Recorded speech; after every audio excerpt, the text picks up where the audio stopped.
Bueno, pues muchas gracias, bienvenidos. Les agradecemos mucho su presencia. A nombre de la doctora Gabriela de la Cruz, directora del Instituto de Investigaciones sobre la Universidad, les damos la más cordial bienvenida.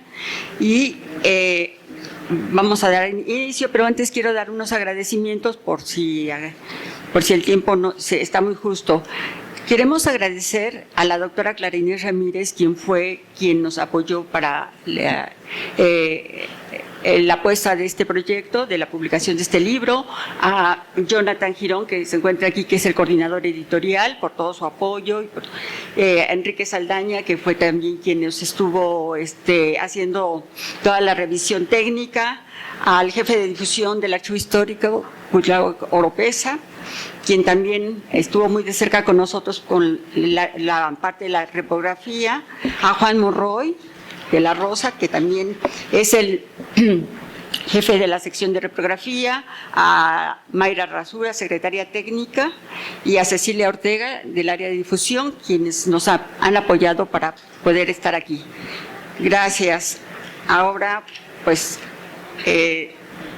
como ustedes sabrán, es el libro que les vamos a presentar, y se encuentra con nosotros el doctor Carlos Aguirre Rojas, quien es investigador titular C del Instituto de Investigaciones Sociales de la UNAM, doctor en Economía por la misma universidad, con un postdoctorado en Historia por la Escuela de Altos Estudios en Ciencias Sociales de París, Francia.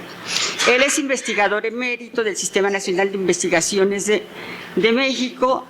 Ha recibido el Premio Universidad Nacional en el área de investigación en ciencias sociales en 2013 y es fundador y director de la revista Contrahistorias.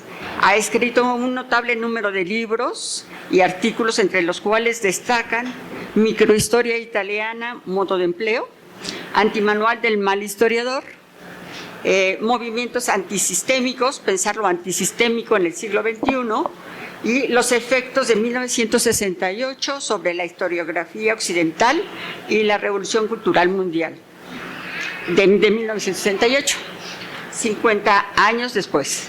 Sus libros y artículos han sido traducidos a más de 16 idiomas y han sido publicados en más de 26 países. Así es que gracias, doctor, por aceptar estar con nosotros en esta presentación, y le damos la palabra. Gracias. Hola, buenas tardes.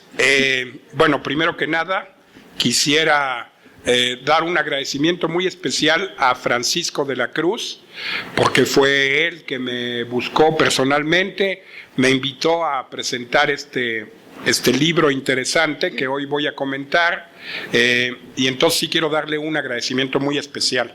Agradezco también a las coordinadoras que están aquí en la mesa, también a Leticia, a la que no les diré hace cuántos años conozco, pero sí algunos, porque fuimos compañeros en la preparatoria número 6, hace unos poquitos años, y también a la profesora Luz María. Les agradezco igualmente esta invitación. Y entonces paso un poco, digamos, a la exposición de algunos puntos del libro, porque el tiempo del que disponemos es muy ajustado. Voy a tener que ser un poquito telegráfico, pero va a haber al final espacio para algunas breves preguntas y quizá algún breve intercambio o comentarios sobre lo que yo voy a decirles. Miren, ¿cuál es la impresión general que me deja la lectura del libro cuando yo terminé de verlo? Me parece que es un libro que muestra, subrayo muestra, los archivos y los fondos que existen, que tienen relación con el 68, y describe, y vuelvo a subrayar, describe lo que contienen. Y luego hace una cosa muy chistosa, porque en casi todos los artículos se promete un poco lo que podrían darnos esos archivos. Pero luego, en prácticamente ninguno de los artículos, claro, hay pequeñas diferencias de grado y de nivel, pero en ninguno se demuestra lo que se dice, en ninguno se ilustra con abundancia lo que se promete, y en ninguno, digamos, se explota todo el riquísimo material que se muestra en varios de los artículos. Es una impresión muy curiosa porque yo no soy archivista, felizmente, tampoco soy historiador, felizmente, infelizmente soy economista, nadie es perfecto, pero entonces fíjense, creo que el libro cumple a cabalidad lo que dice su cuarta de forros. Es decir, la contraportada dice: el propósito primordial de esta obra es poner de manifiesto el valioso patrimonio documental relacionado con el movimiento estudiantil de 1968, con la esperanza de que inspire nuevas reflexiones y estudios sobre este acontecimiento histórico que sacudió a México hace más de 5 décadas. Este propósito el libro lo cumple ampliamente, pero yo, que me he dedicado muchos años a la historia, me quedo, como dicen los franceses, sur ma propre faim, o sea, me quedo hambriento, o la traducción que diríamos en español, me quedo picado al leer que me dicen: existe este archivo, por ejemplo, de los espías que estaban en el movimiento estudiantil, que daban reportes todo el tiempo sobre las reuniones, los mítines, tal, y aquí podría darse toda una vertiente de nuevas interpretaciones del 68, se nos dice eso y luego eso nunca sucede. O sea, se ponen literalmente 2 ejemplos brevísimos en una página de esos materiales escritos por los propios espías.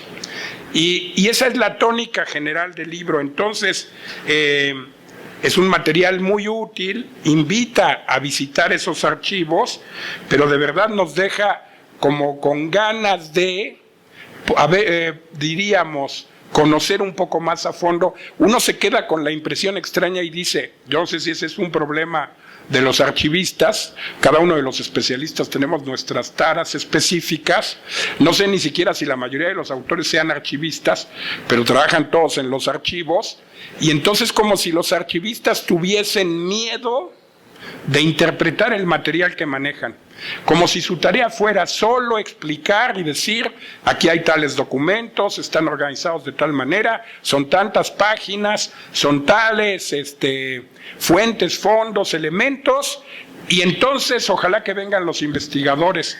Y yo digo: ¿pero qué, los propios archivistas no son investigadores? Y si ellos han recorrido de pe a pa los documentos de los archivos, ¿por qué ellos no explotan ese material? ¿Por qué no extraen las lecciones? ¿Por qué no nos dan mucho más ejemplos para decir: yo no puedo seguir diciendo que soy un analista serio del 68 si no voy al archivo histórico de la UNAM y me sumerjo en serio en estos archivos específicos? Esa es mi impresión general. Voy a tratar entonces de ilustrarla. Como todo libro colectivo, es un libro muy desigual. Bueno, no muy, es un libro desigual, naturalmente, pero es desigual porque los fondos que se caracterizan aquí son igualmente desiguales. No es lo mismo hacer un estudio sobre 5 números de la revista de la Universidad Nacional que hablar de un fondo que efectivamente tiene de un lado muchas fotografías y del otro muchos documentos. Entonces, así como son desiguales los fondos y desiguales en interés, son desiguales los propios artículos. Fíjense, por ejemplo, yo leo el artículo número 7 de la compañera Luz María, ahora me entero que ella es coordinadora y me entero que ella es la autora de este libro. Entonces, yo veo que el artículo tiene 14 páginas. Durante 8 de esas 14 páginas se describe la vida de una mujer que se llama Esther Villalón. Muy bien, su biografía. Y luego solo 4 páginas se dedican al 68. Y de esas 4 páginas, 1.5 o 2 son un poema que escribió la mamá de la propia personaje, digamos, de la propia autora del fondo. Entonces yo digo, bueno, es un artículo interesante, pero le soy totalmente honesto, leyendo esto, yo no pienso que a lo mejor en ese fondo hay elementos súper inéditos y súper extraordinarios para reinterpretar el 68.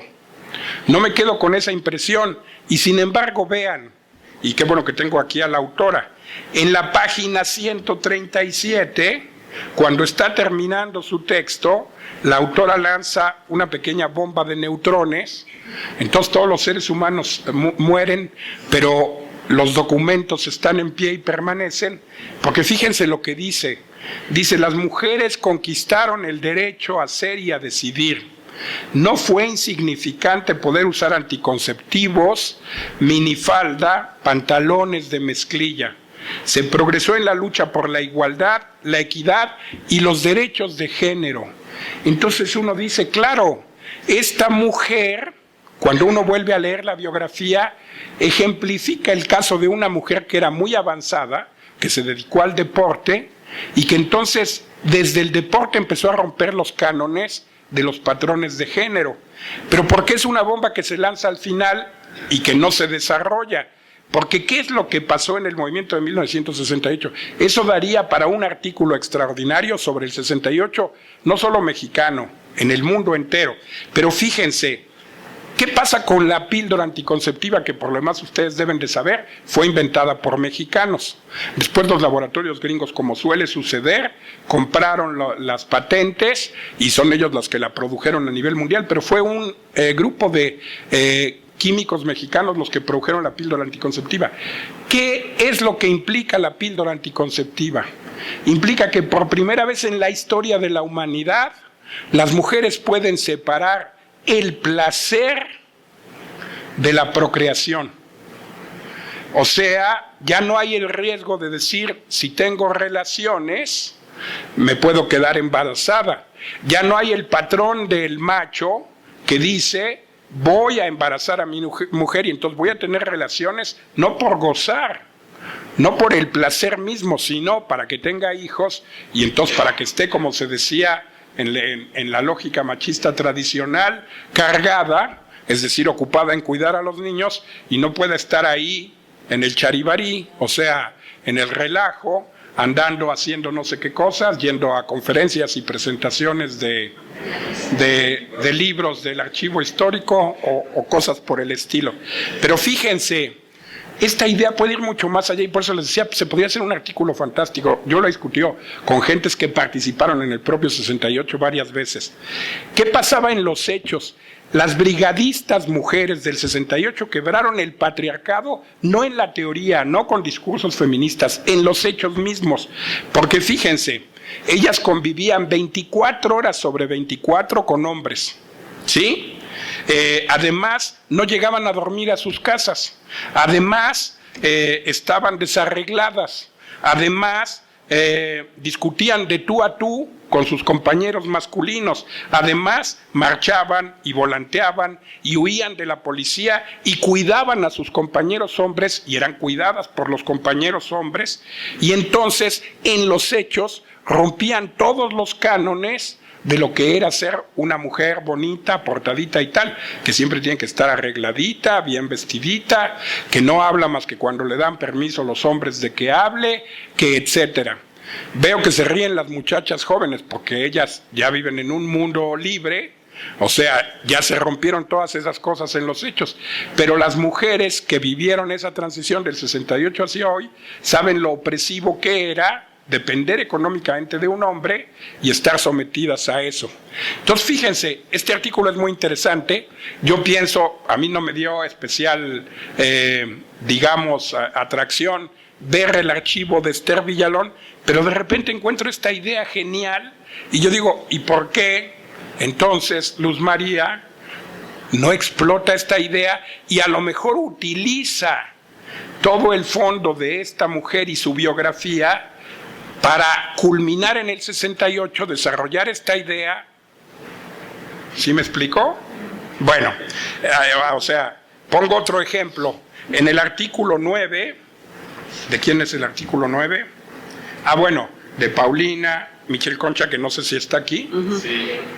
Está aquí. Fíjense, claro, es sobre la revista de la Universidad de México. Entonces, ella revisa simplemente 5 revistas, o sea, 6 revistas, la del 68, la del 78, la del 88 y la del 98, la del 2008 y la del 2018. Es un trabajo muy interesante, obviamente, pero entonces uno dice, a ver, ¿por qué si revisa esos 6 números no da un paso más allá y se plantea? Hay un historiador francés bastante conocido que se llama François II, que ha hecho ese ejercicio para el 68 francés. Y entonces que se planteara, a partir de estos 6 números, cómo se ha ido desarrollando las diversas interpretaciones del 68 mexicano. ¿Qué tendencias ha habido? ¿Cómo era visto desde el lado del gobierno? ¿Cómo era visto dentro de la izquierda, pero en diferentes posturas? ¿Cómo era visto por la propia sociedad civil? ¿Cómo era visto por la gente común y corriente?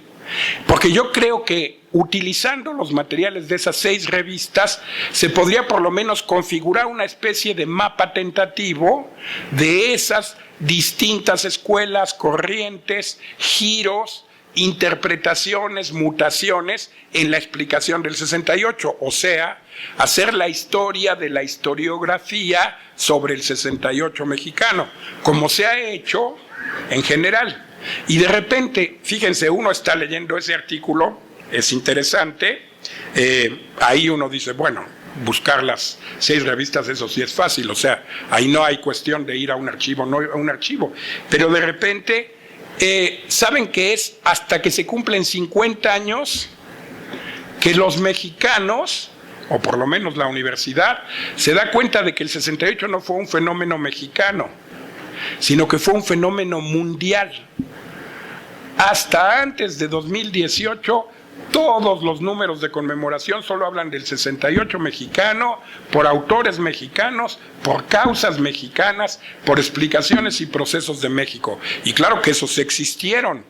¿Saben cuánto se tardaron los franceses en darse cuenta que el 68 y el Mayo parisino no era francés, sino que era un fenómeno mundial? 40 años.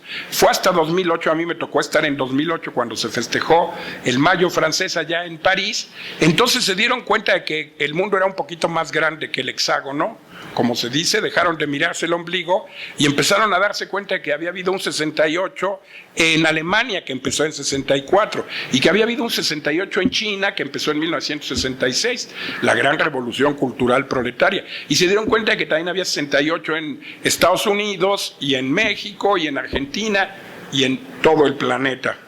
Fíjense, esto es muy interesante. Entonces, uno se queda y dice, ¿y por qué Luz María no desarrolla esa idea de bomba de neutrones? ¿Y por qué la compañera no hace esa historia de la historiografía del 68 mexicano? Y yo digo, ¿será que los archivistas tienen así como un tic de decir, a mí solo me toca clasificar y presentar los documentos, pero a otro que le toque interpretarlos? Y si piensan eso, están totalmente errados, compañeros, porque si se gastan 5 años o 10 clasificando y acomodando un archivo y leyendo todos los documentos, bueno, a ver, hay otros fondos que me parece que en un momento dado son más atractivos, en el sentido de que uno empieza a leer y le dicen, es que aquí hay esto, y ponen unas fotos y ponen unos documentos, y entonces uno dice, por ejemplo, el archivo del mariachito. O sea, un fotógrafo que efectivamente fotografió todo el movimiento del 68. Y entonces, fíjense, bueno, solo entre paréntesis, ¿cómo voy de tiempo? Está bien. Muy bien, fíjense, bueno, aquí uno se entera de muchos datos curiosos, solo les voy a mencionar unos. Aquí en este libro hay, por ejemplo, yo creo que quizás sea una de las poquísimas fotos donde Carlos Monsiváis está con traje y con corbata. Yo conocí a Carlos Monsiváis. Carlos Monsiváis nunca, bajo ninguna circunstancia, fuera donde fuera, le dieran lo que le dieran de premio. Si le hubieran dado el premio Nobel, habría ido sin corbata y probablemente sin traje. Bueno, aquí Monsiváis en 68 usaba traje y corbata, y aquí está la foto. Y uno se entera de frases fantásticas de José Revueltas, que Francisco rescata, cuando José Revueltas dice, quieren hacer una caracterización adecuada del movimiento del 68, vayan a los volantes. Los volantes son la fuente más fidedigna que refleja el verdadero sentir de las bases populares de lo que fue el 68. Diríamos, retomando el punto de vista de los compañeros zapatistas, de los dignos indígenas zapatistas, que son los únicos que están luchando para cambiar este país de manera inteligente y no la transformación de cuarta que ahora padecemos y que hoy nos bloqueó todo el Zócalo, entre paréntesis. Pero esos compañeros zapatistas dicen, hay que aprender a mirar desde abajo y a la izquierda. Si queremos hacer una historia del 68 desde abajo y a la izquierda, a lo que tenemos que acudir es a los volantes, a la gráfica popular, a lo que los brigadistas hacían. Hay un historiador, bueno, es profesor de la UAM Azcapotzalco, que ha estudiado el 68, y él decía, es que todo el tiempo se ha hecho la historia de los 8 o 10 líderes del 68, pero ¿quién ha entrevistado a los 300 miembros del Consejo Nacional de Huelga? ¿Y quién ha entrevistado a los miles y decenas de miles de brigadistas que son los que en la vida real construyeron el 68? Bueno, y se entera de otras cosas muy interesantes. El papel de Julio Scherer, que se hace una autocrítica por no haber sido suficientemente radical en el 68 cuando era director de Excelsior, y se entera de cómo Granados Chapa hace un texto para deslindarse que él no es prensa vendida, en fin. Pero bueno, también se entera uno de otras cosas interesantes que yo en mi vida había imaginado, y de repente alguna de las compañeras en un texto dice, en el segundo artículo, hay criterios distintos para clasificar un documento si son desde el punto de vista bibliotecológico que si son desde el punto de vista archivístico. Entonces, si caemos en esa contradicción, ¿qué hacemos? Pero yo, para complicar esa contradicción, les voy a decir, el problema es mucho más profundo, porque como decía Marc Bloch, ustedes se dedican a clasificar documentos, ustedes, me refiero a los archivistas, deberían de interpretarlos, pero el propio Marc Bloch decía, el documento solamente habla de acuerdo a cómo se le interroga, ¿sí? Entonces, si yo repartiera el mismo documento, los, ¿cómo se llama? Los sentimientos de la nación de Morelos, a todos ustedes, y a cada uno de ustedes les digo que haga una interpretación del documento, yo tendría tantas interpretaciones como personas hay en esta sala. No interpretamos de la misma manera los documentos, porque el background de cada uno de nosotros es distinto, y a algunos de nosotros nos interesan los temas culturales, y a otros los problemas económicos, y a otros la cuestión religiosa, y a otros los fundamentos sociales. Entonces cada quien lee de acuerdo a su formación y de acuerdo a sus intereses. Ahora, ¿cómo yo leo el documento que está en la página 123 en el texto de Leticia? Fíjense, Leticia, bueno, uno lee el texto de Leticia y aquí sí dan ganas de ir a la colección Estremontero y Ricardo Salazar. Eso no sé si es mérito de Leticia o de los fondos mismos o de ambos. No, de ambos mismos. Pero vean, al final ella reproduce otra vez un documento que uno dice, pero es que aquí esto es una mina de oro.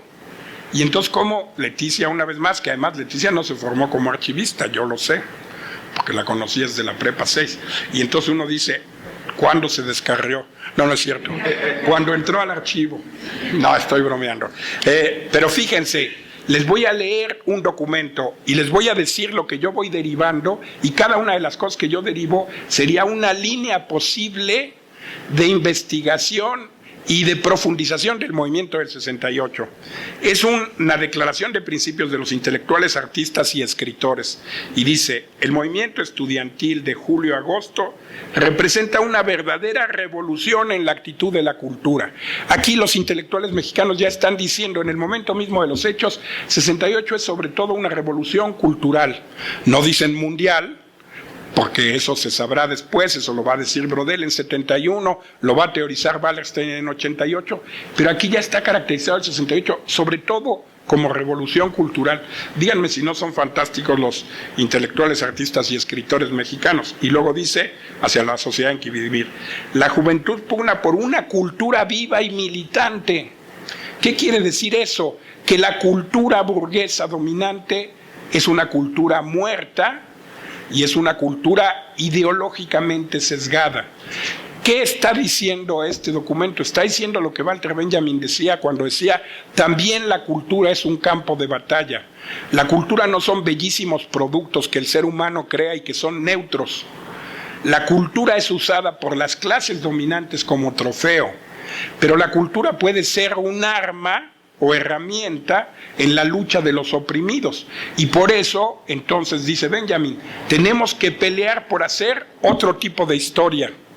Y los archivos que aquí se plantean permitirían. Y dice, tenemos que pelear la tradición histórica, tenemos que pelear la interpretación de los hechos, tenemos que pelear por la memoria y construir una contramemoria histórica. Aquí está todo Benjamin. Y Benjamin no está traducido todavía al español. Bueno, en fin, habría que investigar. Obviamente, estoy exagerando quizá un poco, pero yo leo eso. Y luego dice, una cultura desenclaustrada. Aquí se está impugnando esa idea de que cultura es solo lo que está en los recintos universitarios, y lo que está en los museos, y lo que está en las salas de exposición, y lo que está en las salas de conferencias del Palacio de Minería, es decir, y que entonces lo que está en la calle no es cultura. Y entonces la cultura popular no es cultura, sino que es folclore. Son artes, son artesanías, son cosas simpáticas. Ay, miren, también los pobres de repente hacen sus tejiditos, de repente también tienen ideas. Y en cambio los grandes intelectuales que estudian los grandes doctorados y las grandes maestrías, esos sí producen cultura. Perdónenme, pero eso es una tontería absoluta. Jethro Tull es en miles de sentidos superior a... Mido lo que estoy diciendo, a Johann Sebastian Bach. Lo digo para provocarlos, no estoy 100% convencido, pero casi estoy convencido. Todos ellos eran músicos, no crean, Jethro Tull, todos ellos eran músicos de conservatorio. Son muchachos que estudiaron la carrera de música entera y dijeron, pero yo no quiero tocar para 40 personas, yo quiero tocar para la gente real. Y se volvieron músicos del rock más avanzado que ha existido en la historia de la humanidad. La historia de la música llegó a Jethro Tull y ya luego pura decadencia. Pero eso entre paréntesis. Fíjense, dice del ámbito cerrado y estéril que la aparta, y termino. Ahora no solo se trata de estudiar y de aprender, sino de controvertir, cuestionar y refutar las ideologías enajenadas. O sea, la cultura tiene que ser un ejercicio permanentemente crítico. Y por ahí podría seguir, ya después se hace eco de las demandas políticas del movimiento y al final se plantea, yo aquí ya reconstruí lo que dice el documento, porque Leticia pone que ilegible, pero les voy a decir lo que dice, por estas y otras razones de urgencia, nos sumamos con toda conciencia a la actividad noble y a la lucha de la juventud rebelde. ¿Ven? Yo revisé el documento y ya restituí lo que ella dice que es ilegible. Bueno, ¿tengo todavía tiempo de una última idea o ya no? Sí, por favor. Bueno, 5 minutos en mi última idea. Entonces, esta idea, obviamente no voy a hacer otra cosa que esbozarla, porque tiene que ver con una pregunta que se plantea Francisco. Y entonces Francisco dice, pero es una pregunta que se han planteado los franceses por el Mayo parisino y los norteamericanos por el movimiento de Columbia en Nueva York y por el movimiento en Berkeley, en California, etcétera. ¿Por qué sigue vivo el 68? ¿Por qué es una de las dos más importantes fechas de la contramemoria popular en México, junto al 1 de enero de 1994. Son las dos grandes fechas que el pueblo mexicano más celebra. El levantamiento zapatista, que nos abrió esperanzas a todos, y el 2 de octubre, que no se olvida. Fíjense, ¿por qué sigue vivo? Entonces, Francisco da una hipótesis que es legítima, pero que yo creo que se queda corta, porque él dice, porque aún no se ha accedido a la verdad, la justicia y la reparación del daño, a pesar de que ha habido comisiones de la verdad del 68 que trabajaron muchos años y que tenían gente muy proba. Ahí estuvo Luis Javier Garrido en los años 90 antes de fallecer, y sin embargo nunca se llegó al restablecimiento de la verdad, de la justicia y de la reparación del daño. Pero a ver, yo creo que el 68 sigue vivo en un nivel un poco más profundo porque sus demandas fundamentales siguen siendo vigentes. Perdónenme, pero es que acaso hoy no existen muchos presos políticos de todos los movimientos realmente de oposición al sistema actual. A ver, los granaderos no han sido disueltos, solo cambiaron de nombre y hoy se llaman Guardia Nacional. Y Rayito Esperanza nos quiso ver la cara a todos, porque él dijo, cuando era candidato, él dijo, yo voy a volver a llevar al ejército a los cuarteles. Y lo que hizo fue que convirtió 50,000 elementos del ejército en Guardia Nacional, y la Guardia Nacional la ha usado para reprimir en Chiapas, para reprimir en Guerrero, para reprimir en Sonora, para reprimir en todo el país. Entonces, ¿acaso hay diálogo público con los movimientos de oposición cuando Andrés Manuel López Obrador, que en 2006, cuando andaba haciendo campaña, en 2005, bien que fue a tomarse la foto con el subcomandante insurgente Marcos, pero siendo presidente, díganme qué progreso ha habido respecto de la relación del Estado mexicano, que no ha cumplido hasta hoy los acuerdos de San Andrés, que por lo demás son bastante nimios y bastante pequeñitos, pero ni esos ha cumplido. ¿Qué progreso hizo este gobierno con los propios zapatistas? Y como los zapatistas han denunciado y han dicho, López Obrador no es anticapitalista, no representa al pueblo mexicano, representa a la burguesía nacional mexicana. Por eso no hay diálogo público, no hay libertad de expresión. O sea, ya sé que el New York Times es infame, no lo voy a defender, pero el propio López Obrador se la pasa peleando con todos los periodistas y censurándolos y reprimiéndolos de miles de maneras. México es el país más peligroso para el trabajo periodístico hoy en el planeta. ¿Qué libertad de expresión, qué libertad de manifestación, qué libertad de asociación puede haber en estas condiciones? Me pregunto yo. Pero lo que sí hay es feminicidios. México tiene la tasa más alta de feminicidios de todo el país, de todo el mundo, exceptuando los países que estén en guerra. Y si hay persecución y trata de migrantes, y si hay engaños retóricos desde el poder diciendo que primero los pobres, y no hay solución real de Ayotzinapa, y si hay entrega de los recursos minerales a las mineras canadienses, aunque el compañero diga que no, son hechos testarudos, compañero, lo siento, pero bueno, y a los gringos y europeos. Voy a terminar. No, si es el tema, es súper el tema. Porque la pregunta es la vigencia actual del 68, eso es lo que pregunta Francisco, eso estoy respondiendo. Bueno, y en cambio hay la entrega del Tren Maya y del proyecto transísmico a Carlos Slim, que es el que ha financiado todas las campañas de López Obrador desde 2006 o antes, desde 2000. Por eso el 2 de octubre no se olvida, pero aquí voy a terminar, sí, ¿verdad? Que si no me censuran, pero, no, y para que ustedes puedan también hablar si quieren, aquí hay libertad de expresión, pero déjeme terminar, permítame terminar, pero si me permite terminar. No, también vinieron a escuchar mi punto de vista sobre el libro, pues si no... Dejemos terminar. Pero bueno, les damos la palabra. Fíjense, por favor. Hay una dimensión mucho más rica y profunda, que ya no tengo tiempo de desarrollar, pero yo creo que el 68 sigue vigente, no solo en México, sino en el mundo entero, porque el 68 empezó a crear una cultura que anuncia una sociedad que ya no es capitalista, que ya no es burguesa, que ya no se basa en dividir alta y baja cultura, que ya no se basa en menospreciar la cultura popular.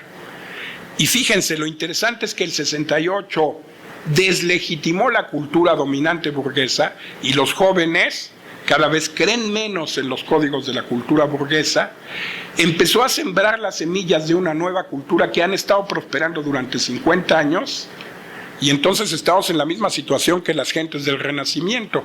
En el Renacimiento nació una nueva cultura que anticipaba un nuevo orden social que fue el capitalismo. Ahora, en 68 nació una nueva cultura que anuncia un nuevo orden social que nos anuncian los compañeros neozapatistas del sureste mexicano, y que es un mundo donde ya no va a haber políticos, ¿se imaginan qué mundo tan bello? Donde ya no va a haber partidos, donde ya no va a haber mandones, donde no va a haber patrones, donde no va a haber explotación económica, ni desigualdad social, ni clases sociales, ni jerarquías culturales. Sueño por ese mundo, soy orgullosamente miembro del movimiento de la Sexta, lo digo clara y abiertamente, y los invito a que profundicen, sobre todo a los jóvenes, a que se informen más de este movimiento y se adhieran a él. Gracias.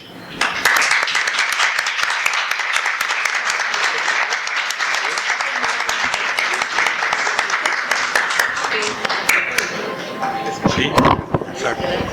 No, de nada. Gracias, Carlos. Tenemos 10 minutos para, si alguien quiere hacer alguna intervención, muy corta porque tenemos que ser muy puntuales para poder dar el acceso a la siguiente presentación.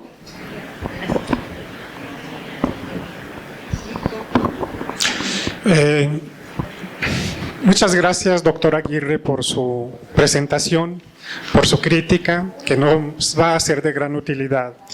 Yo quiero comentar simplemente que el libro es una presentación de fuentes documentales, de fuentes de archivo. No penetramos en el análisis porque nuestro trabajo es dar a conocer, difundir la riqueza documental que sobre el tema hay en el archivo histórico de la UNAM. Nosotros no somos investigadores, somos técnicos académicos y nuestra tarea fundamental para la cual estamos contratados es la identificación, la organización y la descripción de los documentos textuales y gráficos. Y trabajamos de 2 a 3 archivos por año, o sea que nuestra tarea no es unifondo. Y también este artículo, hablo por mí, yo lo redacté mientras estaba redactando 2 artículos más, uno que me pidieron en el Arzobispado de Guadalajara, que es sobre la constitución de los cristeros en el archivo histórico, y otro en el Ayuntamiento de Cultura también de Guadalajara, que es la constitución de los cristeros del mito a la realidad. Entonces no podemos nosotros penetrar profundamente en el contexto, en los acontecimientos del 68. Nosotros le estamos diciendo a la opinión pública, miren, existen estas posibilidades, este archivo trata sobre esto y les puede aportar esto. Investiguen. Es una invitación a desarrollar investigación en los fondos documentales, pero no es un tratado sobre el 68. Muchísimas gracias. Okay. Luego podré responder en 2 segundos. Sí. Porque si no, ¿qué tal si muevo el y se me viene la mesa? Bueno, yo de lo que lo escuchaba, había cosas en las que no estaba de acuerdo. Yo tengo un amigo que estuvo en el 68, que estuvo en la cárcel, el ingeniero Maña, que era líder del POLI, estuvo también en el del 71, muchos años de lucha, ha sido diputado y todo. Y platicando muchas veces con él lo que me decía, lo más rico del 68 es la apertura política que se dio. Me dice, estando en la cárcel, dice, éramos 1000 jóvenes los que estábamos ahí encarcelados y bueno, algunos que eran más grandes que eran los maestros, y de las cosas interesantes que me decía, dice, pues el gobierno se vio presionado a ver que había 1000 jóvenes ahí, más todos los que estaban desaparecidos, los que estaban muertos, y la salida que encontró, que eso es lo que nos benefició, y eso es lo que nos ha dado esta nueva democracia, es dar apertura a los partidos de izquierda, darle a los jóvenes la apertura. Y curiosamente me decía, quien hace eso y quien le hace la reflexión a Echeverría es su mujer. Y si con la que tuvimos las negociaciones, la que ella llega, nos reúnen en un auditorio, nos escucha y nos dice, la salida es esta, muchachos. Vamos a sacarlos a todos y los vamos a dejar que se organicen y abran partidos políticos de izquierda. O sea, no les dice de izquierda, pero con las ideas que ustedes tienen, dice, y ahí nace la izquierda. Dice, y ahí nace el verdadero cambio. Y él me dice, yo aunque venía de una familia adinerada, que su papá había sido secretario de Estado y su tío era secretario de Estado, me dice, yo tenía la convicción de estar ahí, de buscar un cambio. No teníamos la claridad de qué tipo de cambio quería, queríamos, pero dice, eso nos ayudó a estar ahí, y él pues ya es una gente mayor, pero me dice, llegó un momento en que cuando yo tuve la oportunidad de estar y se abrimos pues el Frente Cardenista, bueno, unos partidos anteriores, no recuerdo los nombres, pero me dice, por ejemplo, pensar en hacer la vivienda para la gente que no tenía, ¿no? Dice, y que de pronto pues sí, estar buscando predios y todo, y crear vivienda para los que menos tenían. Y creo que esa es la riqueza de eso. Lástima, hay que buscar esa gente que venga, lo que decía usted, de que participó en esos movimientos y los logros que tuvieron. Okay. Gracias. Perdón, nada más brevemente, sí, es que no quiero jalar mucho. Buenas tardes, pues felicitar aquí a los participantes, todo, independientemente de las posturas que tengamos, de las ideas que se puedan aquí expresar. A mí me parece que el documento es fascinante porque nos abre un mundo de posibilidades. Y lo voy a hablar desde la perspectiva de quien está formando archivónomos. Una de las cuestiones que tenemos que hacer como formadores de archivónomos, y no solamente sino de ciudadanos, es justamente que aprendamos a conocer nuestra historia, que vayamos y revisemos los documentos, que vayamos a las fuentes, y a partir de ahí, como bien dijo el doctor Carlos, habría que hacer con nuestro background la idea general de lo que tenemos y a tomar postura desde ahí y defenderla. Me parece que eso es lo más importante y es lo que nos deja este libro. Hay muchos archivos y muchas historias y muchas memorias que nos falta por rescatar y por escribir, y eso me parece que es lo fundamental y es lo que tendríamos que estar peleando. Las posturas que cada uno tenemos, esas son nuestras y esas las tendremos que defender en los espacios que sean para ellos. Pero también es un foro, y es un foro de universitarios, y justamente es el foro donde tenemos que discutir y plantearnos las ideas y las preguntas que nos hagan llevar a más investigación. Es todo. Felicidades.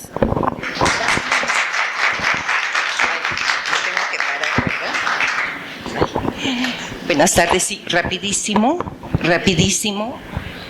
Una felicitación a los coordinadores de esta obra y a los autores de cada uno de los capítulos. Yo creo que una de las riquezas de esta obra es ese acercamiento a fuentes primarias, ¿sí? Abrirnos a todos los que podamos leerlo, ese camino hacia los archivos y hacia las fuentes primarias. Y bueno, también agradezco al doctor Carlos Antonio Aguirre, por sus observaciones. Como usted lo dijo al principio, una misma obra, un mismo texto puede ser leído desde diferentes ópticas.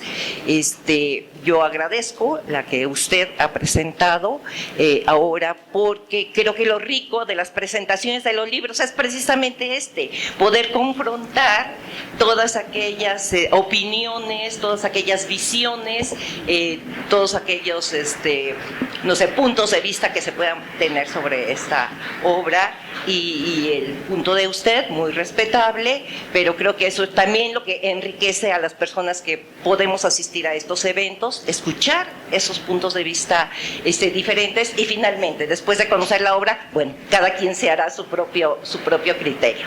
Pero una felicitación a todos los participantes en esta presentación, y que bueno, que nos están abriendo los caminos hacia las fuentes primarias, hacia el conocimiento y hacia el uso de nuestros archivos. Gracias.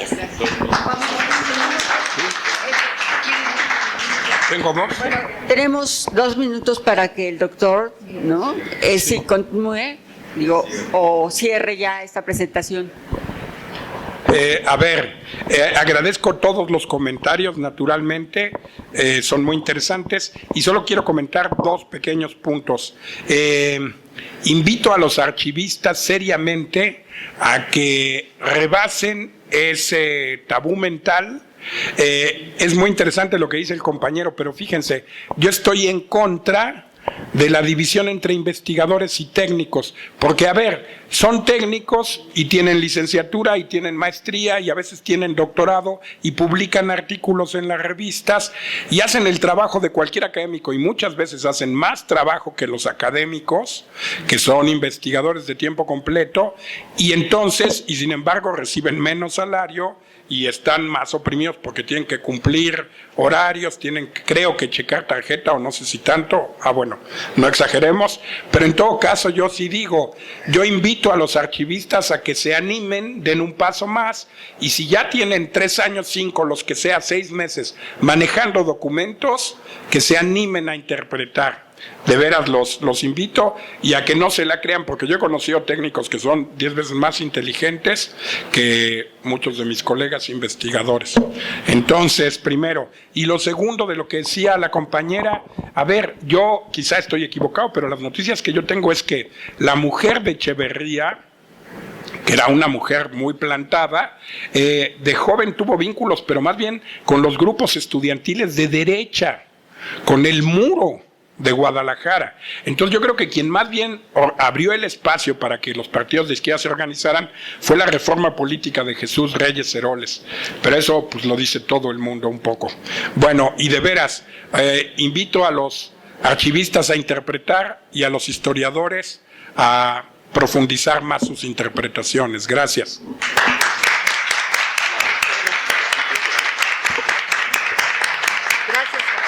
Gracias, Carlos. Les invitamos a adquirir el libro si es que les provocó algún interés, que seguramente sí. Por hoy el costo es de 150 pesos. Y muchas gracias, Carlos, por abrirnos este panorama tan amplio.